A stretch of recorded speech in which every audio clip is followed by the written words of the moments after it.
Assalamualaikum warahmatullahi wabarakatuh dan selamat pagi. Hai teman-teman, perkenalkan kami dari kelompok 8 kewirausahaan. Pada video kali ini kami akan memaparkan tentang BMC kami. Nah, untuk produknya sendiri kami membuat bawang goreng yang bernama bawang goreng Narasa. Sebelum saya menjelaskan blok model yang terdapat dalam BMC ini, saya akan menjelaskan terlebih dahulu apa itu BMC. Jadi BMC itu adalah singkatan dari Business Model Canvas. Ialah suatu kerangka kerja yang membahas model bisnis dengan disajikan dalam bentuk visual berupa kanvas lukisan agar dapat dimengerti dan dipahami dengan mudah. Model ini digunakan untuk menjelaskan, memvisualisasikan, menilai, dan mengubah suatu model bisnis agar mampu menghasilkan kinerja yang lebih optimal. BMC juga dapat digunakan untuk semua bisnis, tanpa terbatas sektor usahanya. BMC sangat membantu untuk mempercepat proses analisis kekuatan dan kekurangan bisnis.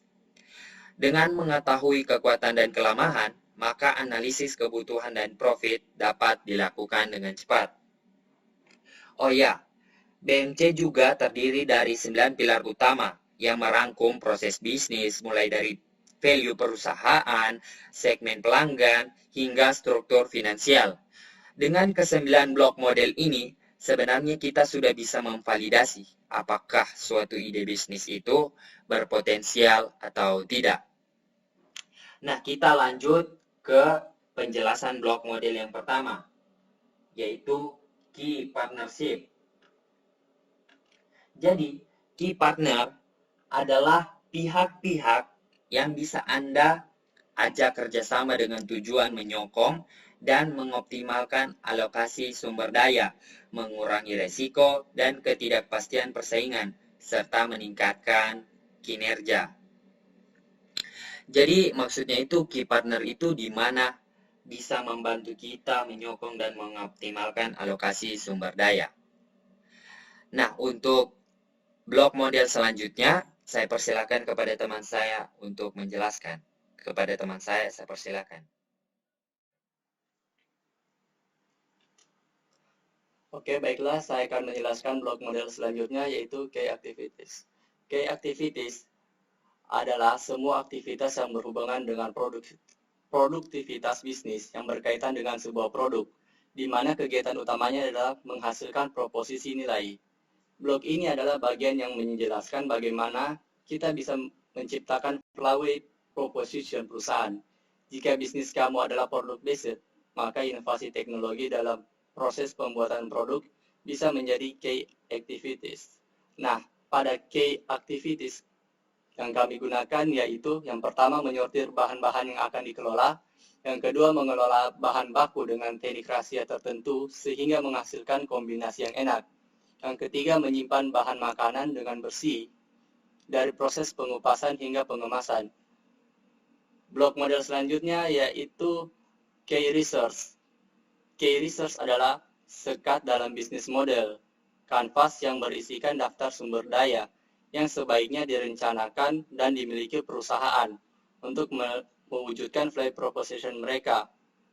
Semua jenis sumber daya mulai dari pengelola bahan baku, mengontrol stok barang, penataan sumber daya manusia, dan penataan proses operasional menjadi perhatian dalam pembuatan bisnis model kanvas.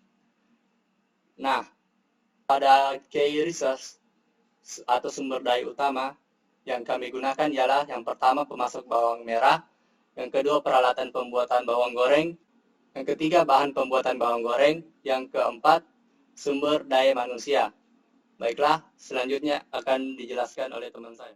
Baiklah, saya akan melanjutkan penjelasan blok model selanjutnya, yaitu key proposition. Blok ini berisi tentang nilai tambah yang akan membuat bisnis Anda terlihat menarik dan berbeda dengan bisnis lainnya. Biasanya berupa solusi atau inovasi yang Anda tawarkan dan menjadi keunggulan utama pada perusahaan Anda. Pada key proposition yang kami terapkan, yaitu yang pertama, bawang goreng dalam kemasan botol atau toples. Yang kedua, bawang goreng dalam kemasan plastik dengan beberapa ukuran. Yang ketiga, menerima pesanan antar atau pengiriman luar kota. Dan yang terakhir, yaitu halal dan sehat. Kemudian, blog model yang selanjutnya yaitu customer relationship. Jika channel lebih banyak menjangkau orang yang belum tahu produk Anda, maka customer relationship adalah kebalikannya. Kamu harus tahu bagaimana cara bisnis Anda bisa terus keep in touch dengan para pelanggan. Bentuknya pun bisa sangat beragam, mulai dari newsletter, layanan after sales, dan sejenisnya. Kemudian yang kami gunakan pada customer relationship yang pertama itu adalah penjualan langsung, online atau offline store. Yang kedua ada produsen bawang goreng. Ketiga, reseller pada minimarket atau toko makanan. Dan yang terakhir adalah potongan harga pada pelanggan. Kemudian blog model selanjutnya akan dijelaskan oleh teman kelompok saya. Kepada teman kelompok saya persilahkan. Selanjutnya kita masuk ke blok kode bagian channel.